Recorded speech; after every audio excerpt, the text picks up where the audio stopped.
आज काय विशेषचे प्रायोजक आहेत MDH मसाले. MDHनं जेवण दरवेळी मजेदार. MDH दम आलू, दाल तडका आणि मशरूम मसाला. MDH ने जेवण दरवेळी मजेदार. MDH सदैव तुम्हाला नवे स्वाद देण्यासाठी कटिबद्ध आहे. हेडलाइन्स प्रस्तुत करता TJSB सहकारी bank limited, multi state schedule bank, भरोसे का बैंक, भविष्य का बैंक. परीक्षा सुधारणा विधेयकावर आजही लोकसभेत चर्चा. राहुल गांधी आज बोलण्याची शक्यता. तर मोदींनी कॅमेराचा अँगल नाही तर हृदयाचा अँगल बदलावा, प्रियांका गांधींचा टोला. विद्यार्थ्यांना लक्ष्य करणं थांबवा, विद्यार्थ्यांचा छळ सुरू ठेवल्यास आंदोलन करणार, अभिजित दिपके यांचा सरकारला इशारा.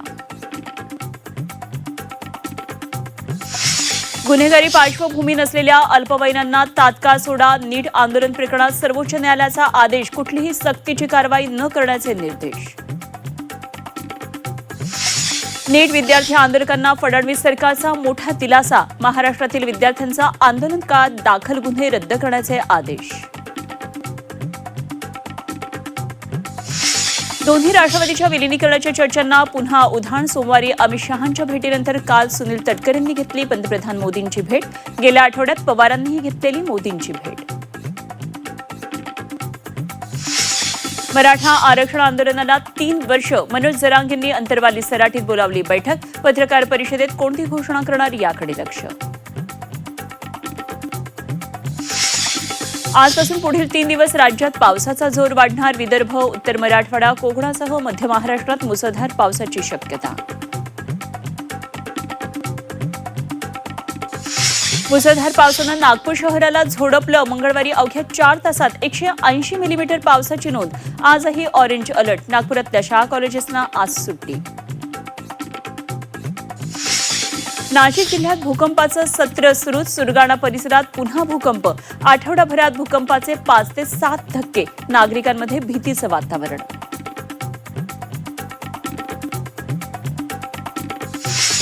साईनगरी शिर्डीत आज गुरुपौर्णिमेचा मुख्य दिवस. मंदिरात विविध कार्यक्रमांचं आयोजन. गाणगापूर, अक्कलकोट, शेगावही भाविकांनी फुललं.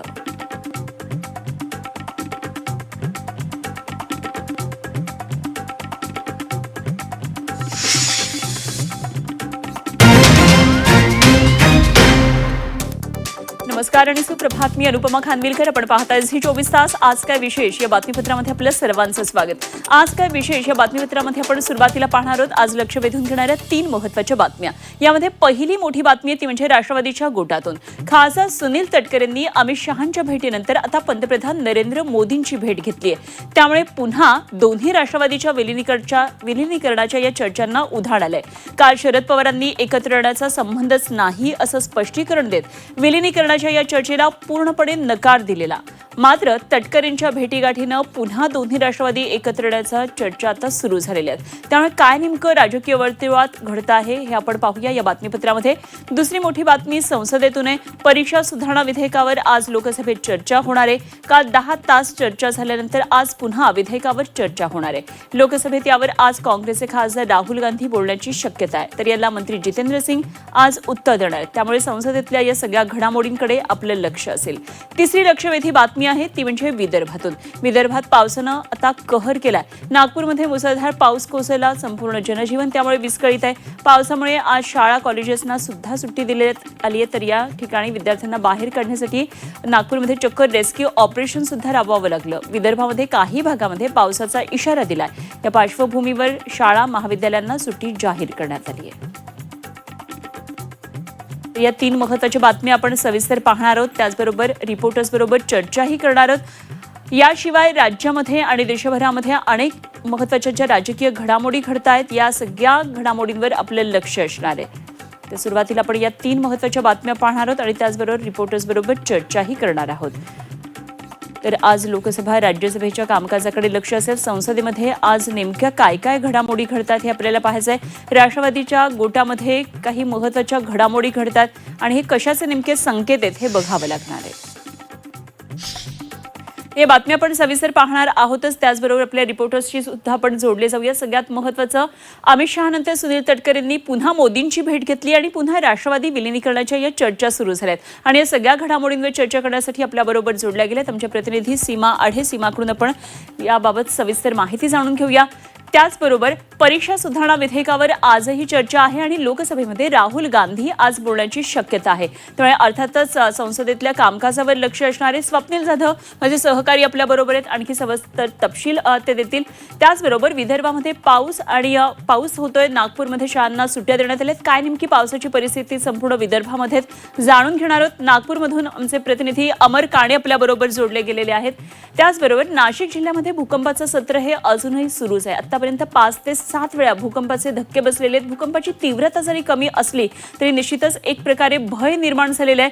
त्यामुळे नाशिकमधली काय परिस्थिती आहे जाणून घेणार आहोत. आमचे प्रतिनिधी योगेश खरे आपल्याबरोबर जोडले गेलेले आहेत. तर गुरुपौर्णिमा आहे आज आणि त्यानिमित्तानं साईनगरीमध्ये भाविकांची प्रचंड गर्दी आहे. साई मंदिराला आकर्षक सजावट करण्यात आलेली आहे. तेव्हा याचा आढावा आपण शिर्डीतून जाणून घेऊया. आमचे प्रतिनिधी कुणाल जमदाडे आपल्याबरोबर आहेत.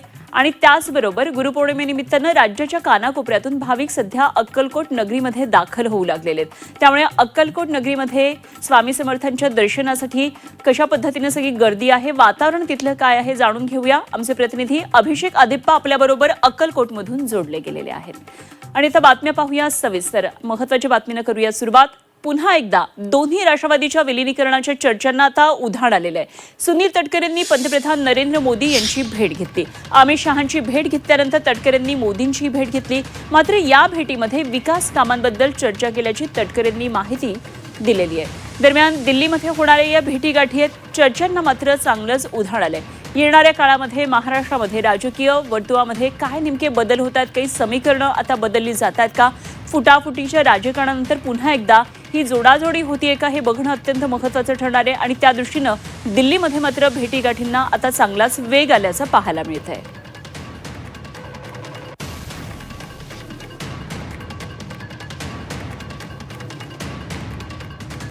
आणि या संदर्भात आणखी माहिती जाणून घेणार आहोत. माझी सहकारी सीमा आढे आपल्याबरोबर जोडली गेली आहे. सीमा, खरं तर आपण कालही चर्चा केली होती. सातत्यानं दिल्लीमध्ये भेटीगाठी वाढतात आणि विशेष म्हणजे आता पंतप्रधानांची सुद्धा भेट सुनील तटकरेंनी घेतली आहे. त्यामुळे आणखी या ज्या चर्चा राजकीय वर्तुळात सुरू आहेत विलिनीकरणाच्या, पुन्हा एकदा वेग धरलाय.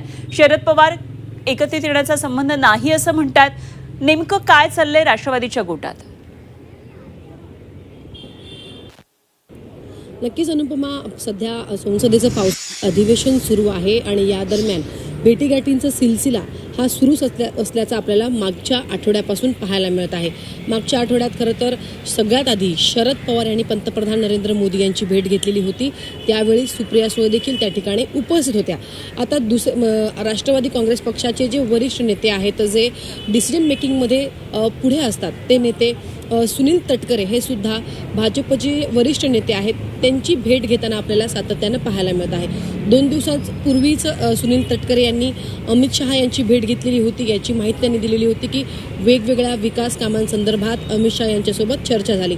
आणि 2 दिवसानंतर लगेचच पुन्हा एकदा पंतप्रधान नरेंद्र मोदी यांची भेट सुनील तटकरे यांनी घेतलेली आहे. त्यामुळे अर्थात चर्चांना उधाण आलेलं आहे.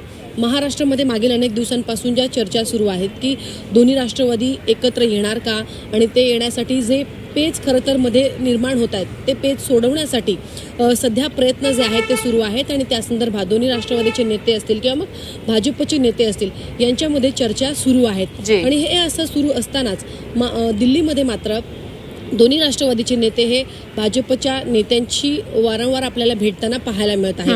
पंतप्रधान नरेंद्र मोदी यांची भेट ही विकास कामांसंदर्भात घेतली आणि माझ्या मतदारसंघातले जे काही विषय होते ते त्यांना सांगितले, असं सुनील तटकरे यांचं म्हणणं आहे. आणि ट्विट करून सुद्धा त्यांनी या भेटीसंदर्भातली माहिती दिली. मात्र कोणतीही राजकीय चर्चा झाली नाही असं नेत्यांचं म्हणणं आहे. जरी त्यांचं असं म्हणणं असलं तरी दुसरीकडे अनेक दिवसांपासून चर्चा सुरू आहेत आणि सोबत दुसरीकडे राष्ट्रवादी शरदचंद्र पवार NDAला बाहेरून पाठिंबा देणार, सोबतच डिलिमिटेशन बिलाला देखील राष्ट्रवादी शरदचंद्र पवार यांचा या पक्षाचा पाठिंबा असेल, असं जे काही सुरू आहे. त्यामुळे या सगळ्या पार्श्वभूमीवरती या ज्या भेटीगाठी आहेत त्या अतिशय महत्त्वाच्या ठरतात.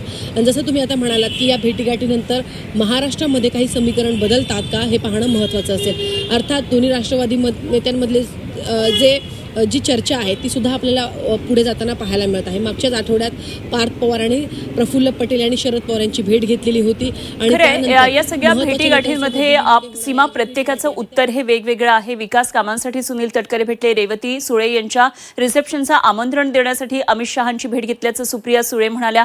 तर 2 ऑक्टोबरच्या कार्यक्रमासाठी येण्याचं निमंत्रण पंतप्रधानांना दिलं. त्यामुळे ही जरी कारणं वेगळी असली तरी निश्चितच राजकीय पटलावर काय नेमकी समीकरणं घडतात हे आपल्याला पाहायचं. धन्यवाद दिलेल्या माहितीसाठी. सीमा आढे आमच्या प्रतिनिधी आपल्याबरोबर होत्या.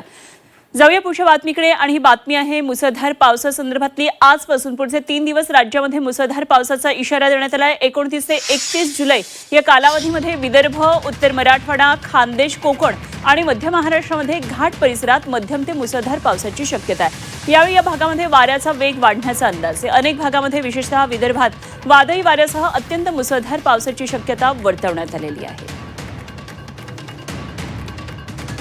तर नागपूरमध्ये परिस्थिती पाहूया. आज नागपूरमध्ये शाळा महाविद्यालयांना सुट्टी जाहीर करण्यात आली आहे. शहरामध्ये काल झालेल्या मुसळधार पावसामुळे अनेक भाग जलमय झाले होते. आजही पावसाचा ऑरेंज अलर्ट देण्यात आला आहे. त्यामुळे काही ठिकाणी अतिवृष्टीची शक्यता लक्षात घेऊन नागपूर शहरासह 3 तालुक्यांमध्ये शाळा महाविद्यालयांना आज सुट्टी जाहीर करण्यात आली. कोणती अनुचित घटना घडू नये आणि विद्यार्थ्यांच्या सुरक्षेच्या दृष्टीनं कुठल्याही सुरक्षिततेच्या दृष्टीनं या ठिकाणी उपाय केले जातात, निर्णय घेण्यात येतो आहे. आणि नागपूर शहरासह नागपूर ग्रामीण, हिंगणा आणि कामठी तालुक्यातल्या शाळांना सुट्टी लागू राहणार आहे. तर दुसरीकडे चंद्रपूर, गडचिरोली आणि गोंदियाला रेड अलर्ट देण्यात आला आहे. नागपूरमधली काय नेमकी सगळी परिस्थिती आहे जाणून घेऊया. आमचे प्रतिनिधी अमर काणे सध्या आपल्याबरोबर जोडले गेले. तर अमर, एकूणच विदर्भामध्ये आता पाऊस कोसळू लागलाय आणि विशेषतः नागपूरमध्ये कहर पाहायला मिळालेला आहे. काय नेमकी आजचा दिवस नेमका नागपूरचा कसा उजाडलाय, कशी नेमकी सगळी परिस्थिती आहे? अनुपमा, खरं तर चित्र कसं पालटतं बघ. काल 12 वाजेपर्यंत पावसाची मोठी तूट होती, पण 12 नंतर नागपुरात असं काही चित्र पलटलं. अतिशय धुवाधार पाऊस झाला. अवघ्या 4 तासामध्ये जवळपास 180 मिलीमीटर पाऊस झालाय. आणि त्याच्यातही मी तुला सांगतो की नागपूर, दक्षिण पश्चिम, पश्चिम नागपूर आणि हिंगणा या परिसरामध्ये या पावसाची झळ मोठी बसलेली आहे. अनेक ठिकाणी चौकात तलावाचं स्वरूप होतं. काही ठिकाणी तर अगदी नदी सदृश्य परिस्थिती होती. सोनेगाव विमानतळाकडे जाणारा मार्ग बंद होता आणि प्रतापनगर, बेसा, मनीष नगर हे शहराचे जे भाग होते तिथे मोठ्या प्रमाणात पाणी साचलं होतं. अनेक शाळाच्या प्रांगणांमध्ये पाणी साचलेलं होतं आणि त्यानंतर प्रचंड असं रेस्क्यू ऑपरेशन सुद्धा चालवावं लागलं आणि मोठं असं नुकसान लोकांचं झालं. आजची परिस्थिती अशी आहे की आजही ऑरेंज अलर्ट देण्यात आलाय. सकाळपासून पावसाने उसंत घेतलेली दिसून येत आहे. पण माझ्या मागचा मी तुला ब्रिज दाखवतो. हा नरेंद्रनगरचा पूल आहे. हा पुलाच्या खालती जवळपास 5 ते 6 फुटापर्यंत काल पाणी साचलं होतं. अक्षरशः एखादी कार बुडेल एवढी अशी परिस्थिती, एवढं पाणी इथे साचलेलं होतं. त्यानंतर आज मात्र जवळपास नागपुरात कुठे पाऊस नाही, पण विदर्भात आज अलर्ट देण्यात आलेला आहे. खास करून गडचिरोली, चंद्रपूर आणि गोंदिया या 3 जिल्ह्यांना रेड अलर्ट आता देण्यात आलेला आहे. तर नागपूर, वर्धा या जिल्ह्यांना जे आहे ते ऑरेंज अलर्ट देण्यात आलेला आहे. त्यामुळे अजूनही पावसाची शक्यता हवामान विभागाने व्यक्त केलेली आहे. पण काल 4 तासात ज्या पद्धतीने पाऊस पडला, मोठ्या प्रमाणात महापालिका प्रशासनाची जी पोलखोल झालेली आहे की नाले स्वच्छता आणि इतर काही गोष्टी ज्या वारंवार दावे करण्यात येतात, पूर्णपणे पोलखोल झालेली आहे. सगळ्यात महत्वाचं म्हणजे मुख्यमंत्र्यांनी सुद्धा या संपूर्ण परिस्थितीचा आढावा घेतलाय आणि आज सुद्धा ते नागपुरात आहे. ठीक, धन्यवाद अमर दिलेल्या या सगळ्या सविस्तर माहितीसाठी. अमर काणे आमचे प्रतिनिधी नागपूरमधून आपल्याबरोबर होते. जाऊया पुढच्या बातमीकडे आणि ही बातमी आहे नाशिकमधून. नाशिक जिल्ह्यामध्ये सध्या भूकंपाचं सत्र सुरू आहे. मंगळवारी भूकंपाच्या सौम्य धक्क्यांनी दिंडोरी, सुरगाणा आणि पेठ या परिसरामध्ये पुन्हा हादरून गेला. तर नाशिक जिल्ह्यात आठवडाभरामध्ये भूकंपाचे जवळपास 5 ते 7 सौम्य धक्के जाणवलेत. त्यामुळे या भागातील नागरिकांमध्ये एक प्रकारची भीती निर्माण झाली आहे. भूकंपाच्या या धक्क्यांमुळे कुंभमेळा प्रशासन ॲक्शन मोडमध्ये आलेलं आहे आणि त्र्यंबकेश्वरमध्ये विशेष भूकंप मापन केंद्र आता उभारलं जाणार आहे. मेरी या संस्थेनं भूकंपाबाबत माहिती दिलेली आहे. तर मुसळधार पावसामुळे भूगर्भातल्या खडकांवर पाण्याचा दाब वाढलाय. भूकंपाचे सौम्य धक्के त्यामुळे बसत असल्याचं मेरी संस्थेनं स्पष्ट केलंय. दरम्यान नागरिकांनी घाबरून जाऊ नये आणि अफवांवर विश्वास ठेवू नये असं आवाहन प्रशासनाकडून करण्यात आलेलं आहे. 7-7:30च्या दरम्यान सराड परिसरात आणि इतरही घाटमाथा परिसरात आज भूकंपाचे सौम्य धक्के बसले. कालपासूनच या परिसरामध्ये घाटमाथा परिसरामध्ये सौम्य पद्धतीचे भूकंपाचे धक्के बसू लागले. एक स्वॉर्म ऑफ अर्थक्वेक्स म्हणतो आपण की एकच टाईममध्ये छोटे लो इंटेन्सिटी अर्थक्वेक्स म्हणजे 50 मिनिटामध्ये ऑलमोस्ट 4 वेळा आपल्याला भूकंपचे झटके अनुभवलेला आले. त्याच्यानंतर आज पण आले. एक बेसिक ट्रेमर आपल्याकडे झालं. हे म्हणजे लो इंटेन्सिटी असलं तरी काही भागामध्ये त्याचा परिणाम फार जोरात आपल्याला काही लोकांना अनुभवण्यात आलेला असेल. याचं कारण आहे की ते लो डेप्थमध्ये होते. पाणीमध्ये आज जमिनीमध्ये खूप मोठ्या प्रमाणात पाऊस पडला असल्यामुळे पाणी सॅच्युरेटेड आहे आणि त्यामुळे काय होतं की त्या ठिकाणी जो भूकंपचे झटके आहेत त्याच्यापेक्षा जास्त परिणाम त्या भूकंपाला त्या ठिकाणी येऊन जातो. आणि या संदर्भात आणखी माहिती जाणून घेऊया. आमचे प्रतिनिधी योगेश खरे सध्या आपल्याबरोबर थेट नाशिकमधून जोडले गेलेत. योगेश, भूकंपामुळे सध्या नाशिक जिल्ह्यामध्ये नागरिकांमध्ये एक प्रकारचं भय निर्माण झालंय. अफवांना विश्वास ठेवू नका असं जरी प्रशासन सांगत असलं तरी निश्चित एक भीतीचं वातावरण आहे. याचं नेमकं कारण आता या भूकंपांचं काय आहे आणि काय नेमक्या प्रशासनाकडून आता या संदर्भात खबरदारी घेतली जाते?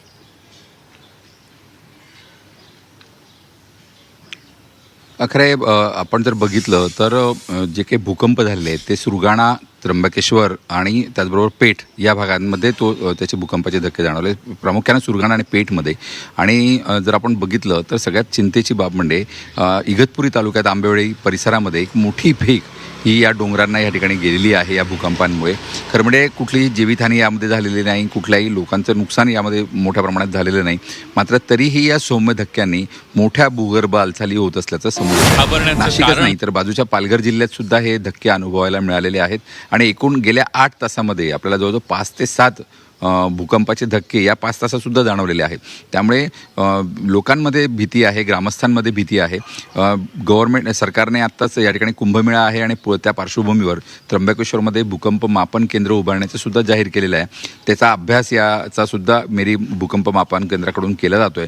मात्र सध्या तरी मोठा धोका या ठिकाणी निर्माण झालेला नाही, त्यामुळे लोकांनी घाबरून जाऊ नये असं म्हणण्यात आलेलं आहे. मात्र या हंगामातला म्हणजे आपण जर बघितलं गेल्या 2-3 दशकांमधला 3.9 हा सर्वाधिक मोठा भूकंपाचा धक्का आपल्याला सुरगाणा, दळवट या भागामध्ये जाणवलेला आहे. सातत्यानं या भागामध्ये भूकंपाचे धक्के जाणवतात. त्यासाठी केंद्र सरकारनं आणि संशोधकांनी याबद्दलचा गंभीरतेनं अभ्यास करणं गरजेचं आहे. कारण की हा संपूर्ण भाग सह्याद्री डोंगर रांगांचा येतो आणि त्यामध्ये एक मोठी आपत्ती पुढच्या काळात येऊ शकते. या दृष्टिकोनातून गंभीरतेनं अभ्यास होण्याची गरज आहे. ठीक, धन्यवाद योगेश दिलेल्या सगळ्या सविस्तर माहितीसाठी. योगेश खरे आमचे प्रतिनिधी आपल्याबरोबर होते.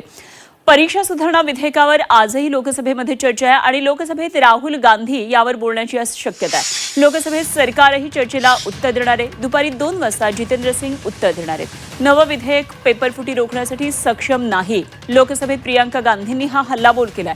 पेपरफुटी मागे भाजपचाच हात आहे. शिवसेना युबीटीचा हा गंभीर आरोप आहे. त्यामुळे आज नेमकी चर्चा काय होणार आहे, या चर्चेमध्ये राहुल गांधी आणखी कुठले मुद्दे उपस्थित करतात हे पाहणं गरजेचं असेल. आणि या संपूर्ण घडामोडींवर लक्ष ठेवून आहेत आमचे प्रतिनिधी स्वप्नील जाधव. आपण जाऊया स्वप्नीलकडे. स्वप्नील, आज लोकसभा राज्यसभेच्या कामकाजाकडे लक्ष असेल, मात्र जी चर्चा सध्या लोकसभेमध्ये घमासान चर्चा होतीये, आज राहुल गांधी या चर्चेमध्ये उतरणार आहेत. त्यामुळे काय काय मुद्दे राहुल गांधींकडे असतील? विद्यार्थी आंदोलनामध्ये जी पॅलेट गन वापरली होती त्याचा एक महत्त्वाचा मुद्दा त्यांनी उपस्थित केला होता. काय आज या सगळ्या मुद्द्यांवरती सगळ्या चर्चा फिरेल?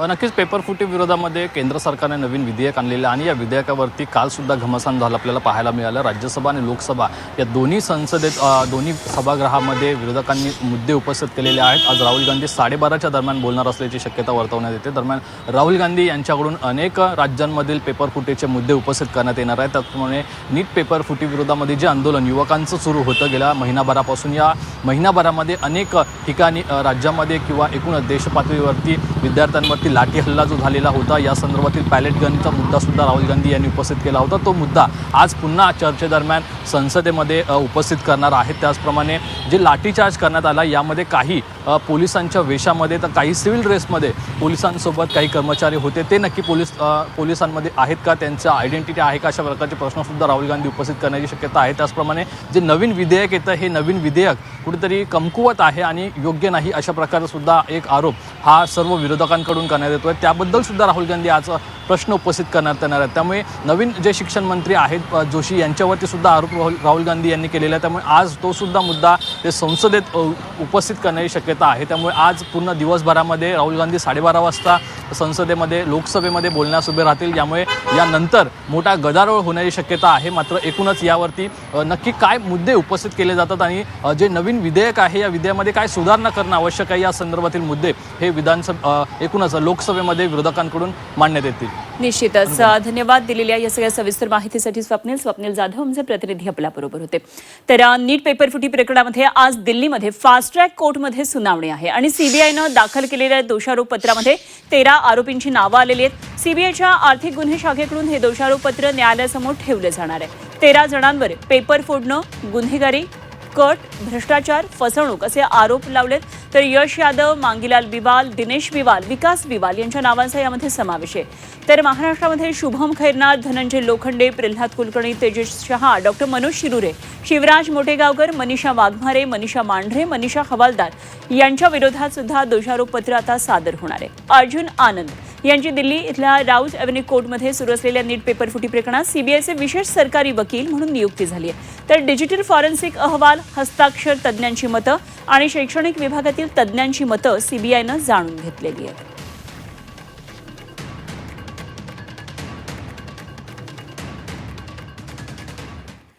आज गुरुपौर्णिमा आहे. अर्थातच गुरुला नमन करण्याचा आजचा दिवस. श्री साईबाबांना गुरुस्वरूप मानणाऱ्या लाखो साईभक्तांनी शिर्डीमध्ये सध्या मोठी गर्दी केली आहे. साईबाबा संस्थांच्या वतीनं देखील भक्तांच्या देणगीतून साई मंदिराला आकर्षक फुलांची सजावट करण्यात आली आहे. मंदिर आणि परिसराला केलेल्या विद्युत रोषणाईनं संपूर्ण परिसर सगळ्यांचं लक्ष वेधून घेतोय. तर दुसरीकडे गुरुपौर्णिमेनिमित्तानं स्वामी समर्थांच्या दर्शनासाठी हजारोंच्या संख्येनं सध्या भाविक अक्कलकोट नगरीमध्ये दाखल झालेले आहेत. राज्याच्या कानाकोपऱ्यातून भाविक सध्या अक्कलकोटमध्ये आलेले आहेत. तर इकडे पुण्यामध्ये दगडूशेठ हलवाई गणपतीच्या चरणी नतमस्तक होण्यासाठी भाविकांनी पहाटेपासून गर्दी केल्याचं दिसून येत आहे. विविध मंदिरांमध्ये आज भाविकांची गर्दी दिसणार आहे, कारण आजचा दिवस आहे गुरुपौर्णिमेचा. आणि साईनगरीमध्ये आपण पाहतोय मोठ्या प्रमाणामध्ये पालख्या दाखल झालेल्या आहेत. 3 दिवसांचा हा गुरुपौर्णिमेचा उत्सव शिर्डीमध्ये होत असतो. तर अक्कलकोट नगरीसुद्धा भाविकांनी गजबजली आहे.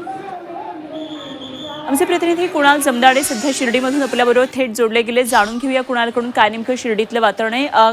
कुणाल, एकंदरीतच शिर्डीमध्ये आज लाखो भाविक आलेत, गजबजून गेली आहे शिर्डी नगरी. 3 दिवसांच्या उत्सवामध्ये आजचा मुख्य दिवस आहे. काय नेमकं हे सगळं वातावरण आहे? साईंच्या शिर्डीमध्ये 3 दिवसीय गुरुपौर्णिमा उत्सव साजरा होतो आहे. आज उत्सवाचा मुख्य दिवस आहे आणि आज उत्सवाच्या मुख्य दिवशी साईबाबांचं मंदिर भाविकांसाठी रात्रभर खुलं असणार आहे. साईंच्या शिर्डीत 1909 पासून गुरुपौर्णिमा उत्सव साजरा केला जातो. साईबाबांची मुलकर या भक्तानं 1909 साली पूजा केली होती. गुरुपौर्णिमेनिमित्त साईबाबांचं पूजन केलं होतं आणि त्यानंतर साईबाबा हयातीत असल्यापासून शिर्डीमध्ये गुरुपौर्णिमा उत्सवाला अनन्यसाधारण महत्व आहे. मोठ्या संख्येने भाविक साईंच्या चरणी, साईबाबांना सद्गुरू मानून साईंच्या चरणी आपले कृतज्ञता व्यक्त करण्यासाठी साईंच्या शिर्डीमध्ये गुरुपौर्णिमा उत्सवानिमित्त हजेरी लावत असतात. मोठा उत्साह या गुरुपौर्णिमा उत्सवानिमित्त साईंच्या शिर्डीमध्ये बघायला मिळतो आहे. मोठ्या संख्येने साई भक्त साईनगरीमध्ये दाखल झालेले आहेत. 3 दिवस गुरुपौर्णिमा उत्सव साईनगरीमध्ये साजरा होणार आहे आणि या 3 दिवसामध्ये विविध सांस्कृतिक धार्मिक कार्यक्रमांचं आयोजन जे आहे ते साई संस्थांकडनं करण्यात आलेलं आहे. जवळपास 4.5 लाखाहून अधिक साई भक्त साईनगरीमध्ये गुरुपौर्णिमा उत्सवाला हजेरी लावतील असा अंदाज जो आहे तो साई संस्थांकडनं व्यक्त करण्यात आलेला आहे. आणि साई भक्तांच्या सुविधेसाठी साई संस्थान सज्ज झाल्याचं बघायला मिळत आहे. साई संस्थांकडनं ठिकठिकाणी लाडू काउंटर असेल, ठिकठिकाणी साई भक्तांची जेवणाची व्यवस्था असेल आणि त्याचबरोबर अतिरिक्त मंडप व्यवस्था असतील किंवा प्रथम उपचार केंद्र असतील हे साई संस्थांकडनं उभारण्यात आलेलं आहे. आणि साई संस्थांकडनं साई भक्तांची चोख काळजी घेतली जात आहे. मोठ्या प्रमाणावर पोलीस बंदोबस्त जो आहे तो गुरुपौर्णिमा उत्सवानिमित्त साईनगरीमध्ये तैनात करण्यात आलेला आहे. साई भक्तांशी कुठलाही अनुचित प्रकार घडू नये याची काळजी जी आहे ती शिर्डी पोलीस आणि साई संस्थांकडनं घेतली जाते आहे. गुरुपौर्णिमा उत्सवाची धामधूम जी आहे ती शिर्डीमध्ये बघायला मिळत आहे. एकीकडे जर दृश्यामध्ये तर हा 3 दिवसांचा उत्सव असा सुरू राहणार आहे. आणि धन्यवाद दिलेल्या सगळ्या सविस्तर माहितीसाठी कुणाल. तर अशाच प्रकारे खरं तर वातावरण अक्कलकोटमध्ये सुद्धा झालेलं आहे आणि आमचे प्रतिनिधी जोडले जात आहेत. अभिषेक अदेप्पा आपल्या बरोबर. जाणून घेऊया अभिषेककडून काय नेमकी माहिती आहे. अभिषेक, आज अक्कलकोट नगरीमध्ये सुद्धा लाखोंच्या संख्येनं भाविक आलेले आहेत स्वामी समर्थांचं दर्शन घेण्यासाठी. काय नेमकं सगळं वातावरण आहे? निश्चितच आपण पाहू शकतो आज गुरुपौर्णिमेनिमित्त अक्कलकोट नगरीमध्ये आपण सध्या आहोत आणि भक्तांची मोठी गर्दी झाल्याचं आपल्याला पाहायला मिळतंय. आपण झी 24 तासच्या माध्यमातून थेट श्री अक्कलकोट स्वामी समर्थ महाराज मंदिरातील हे दृश्य आपण दाखवत आहोत.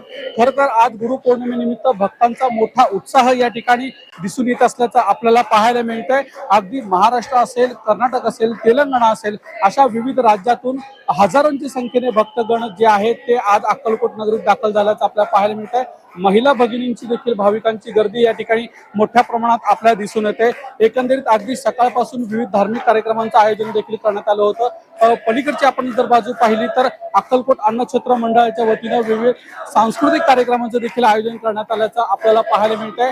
अगदी पहाटेपासून भक्तांनी जी आहे ती मोठी गर्दी या ठिकाणी केलेली आहे आणि अगदी या ठिकाणी व्यवस्थित नियोजन व्हावं यासाठी महिला भक्तगणांची आणि पुरुषांची ही वेगळी रांग या ठिकाणी करण्यात आल्याचं आपल्याला पाहायला मिळतंय. अगदी आता दुपारनंतर या ठिकाणी गर्दी जी आहे ती मोठ्या प्रमाणात वाढेल आणि त्याचंही नियोजन या ठिकाणी करण्यात आल्याचं आपल्याला पाहायला मिळतंय. एकंदरीत आज गुरुपौर्णिमेच्या निमित्तानं आपल्या गुरुला वंदन करण्यासाठी हजारोंच्या संख्येनं भक्तगण आल्याचं देखील आपण पाहतोय. अगदी खरं आहे अभिषेक, धन्यवाद दिलेल्या या सगळ्या माहितीसाठी आणि सगळं वातावरण आमच्यापर्यंत पोहोचवण्यासाठी.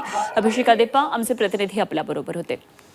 आणि आता जाऊया पुढच्या एका महत्त्वाच्या बातमीकडे. केंद्र सरकारनं साखर साठ्यावर नवीन निर्बंध लागू केले. साखर व्यापाऱ्यांना आता 30 दिवसांपेक्षा जास्त साठा ठेवण्यास मनाई करण्यात आली आहे. देशात साखरेचे दर नियंत्रणात ठेवण्यासाठी आणि सणासुदीच्या काळात संभाव्य तुटवडा टाळण्यासाठी केंद्र सरकारनं साखर व्यापाऱ्यांवर नवीन निर्बंध लागू केलेत. 1 ऑगस्टपासून साखर व्यापाऱ्यांनी हे नियम आता लागू होणार आहेत आणि कुठेही एकावेळी 4000 क्विंटलपेक्षा अधिक साखरेचा साठा ठेवण्यासाठी बंदी घालण्यात आलेली आहे.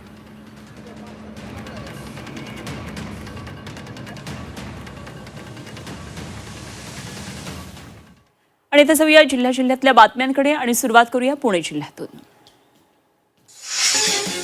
एसआयच्या कामामध्ये पुणे जिल्हा आता अव्वल ठरलाय. पुणे जिल्ह्याचं काम हे राज्यात अव्वल असल्याचा दावा जिल्हा निवडणूक शाखेकडून करण्यात आलाय.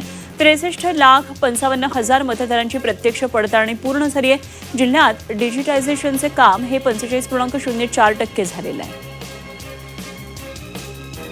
पुण्यामध्ये लोहगाव परिसरामध्ये मनपाकडून अनधिकृत बांधकामांवर कारवाई करण्यात आली आहे. संपूर्ण इमारत पाडण्याऐवजी फक्त स्लॅबचा मध्यभाग पाडून टाकण्यात आला. इमारत पुन्हा दुरुस्त करता येणार नाही यासाठी ही कारवाई करण्यात आली.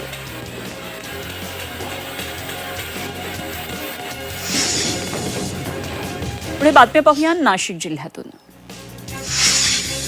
नाशिकच्या गंगापूर धरणामधून पुन्हा पाण्याचा विसर्ग वाढवण्यात आलाय. गंगापूर धरणामधून सध्या 8,160 क्युसेक पाण्याचा विसर्ग सुरू करण्यात आलाय आणि जिल्ह्यातल्या 14 ते 15 धरणांमधून आजही पाण्याचा विसर्ग सुरू आहे. नाशिक शहरातल्या रस्त्यांवर पडलेल्या खड्ड्यांमुळे आता राजकारण तापणार आहे. खड्ड्यांच्या प्रश्नावर विशेष महासभा घेण्याची मागणी करण्यात आलेली आहे. त्यामुळे आता नाशिक महापालिकेच्या महासभेत रस्त्यांवरच्या खड्ड्यांचा मुद्दा गाजणार आहे.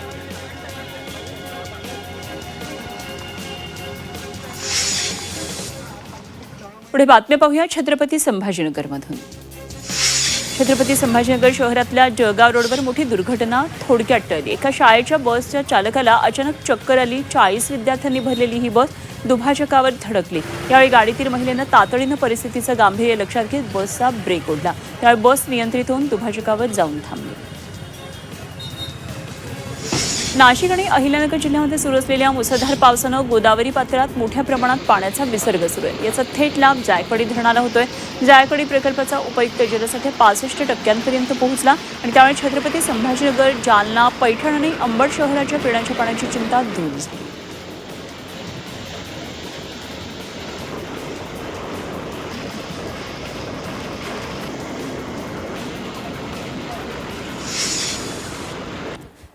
आणि या बातम्यांसह आज काय विशेष या बातमीपत्रामध्ये आपण इथेच थांबतोय.